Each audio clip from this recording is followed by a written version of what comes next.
morning students. Today's topic, law of diminishing marginal utilities. Hope you all liked my videos and it is very useful to you. If you really love my videos, please like, share and subscribe to my channel. Let's start the topic, law of diminishing marginal utility. Let's begin the topic, law of diminishing marginal utility. This law of diminishing marginal utility was first propounded by H.H. Gaussen and later on it was developed by Alfred Marshall. This law specifies that when we consume more number of units, the additional satisfaction which is derived by us will be go on declining. In order to prove this experiment, we need to follow some assumptions. It means that you have to take only a rational man here. Means a normal human being who could able to give his levels of satisfaction to the maximum stage. This measurement can be only done in cardinal measurement. It means that you could able to experiment, you could able to express in the form of numbers called 1, 2, 3, 4. And marginal utility of money always must remain constant. Means here stable. MU of money must remain constant. And you have to take homogeneous goods. Homogeneous goods means same goods.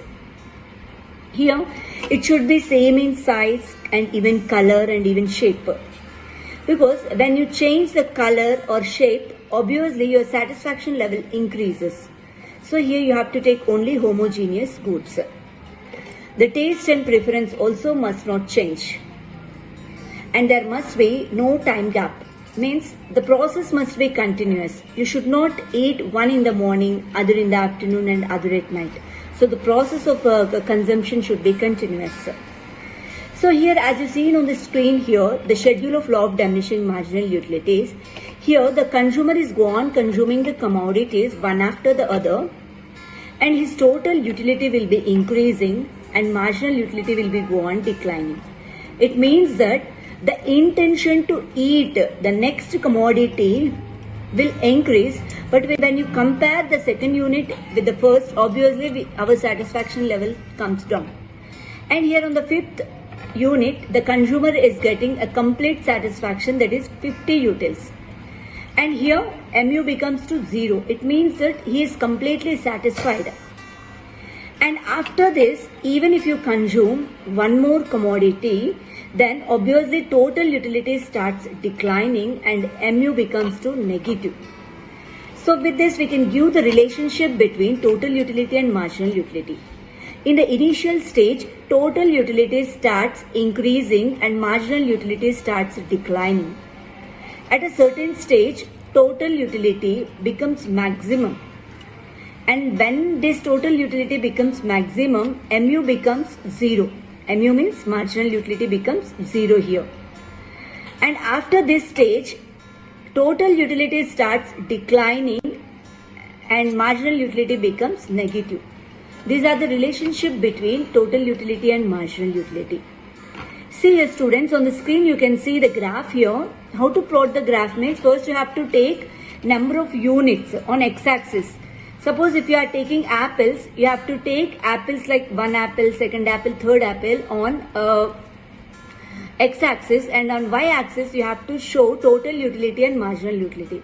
First you have to plot number of units and total utility, then again total utility and marginal utility. So if you plot like this, you will get the graph as you see on the screen here. And what are the exceptions to this law? In some cases, law of diminishing marginal utility will not apply.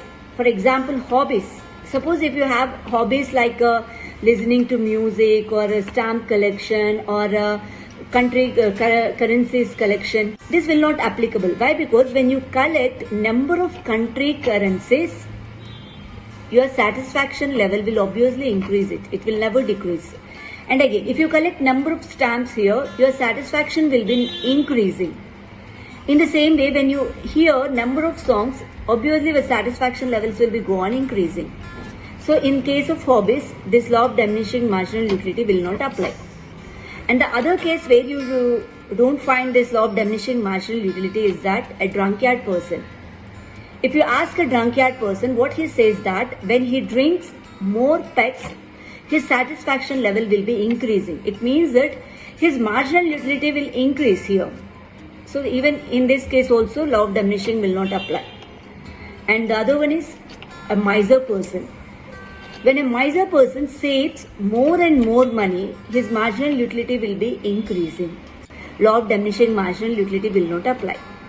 I am going to give you the importance of this law of diminishing marginal utility.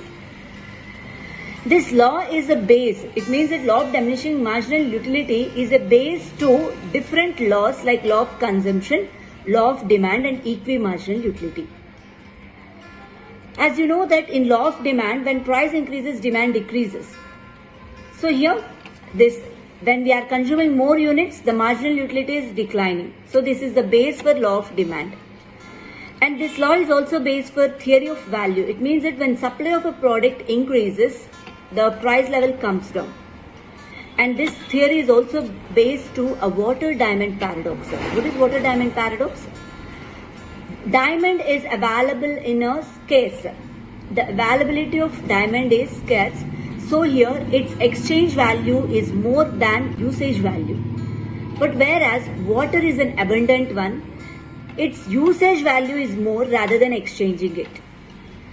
And this law is also useful and helps to government in formulating policies and even in taxation. Even the progressive taxation is based upon this law. Do you know, students, what is progressive taxation? It means that the tax is levied on rich people more and on poor less. It means that the one who is earning more income, tax is levied on them more. And the one who is earning less, the tax is levied on them very less. Hope you all liked my video. If you like, please like, share and subscribe to my channel. Thank you, students. Have a nice day.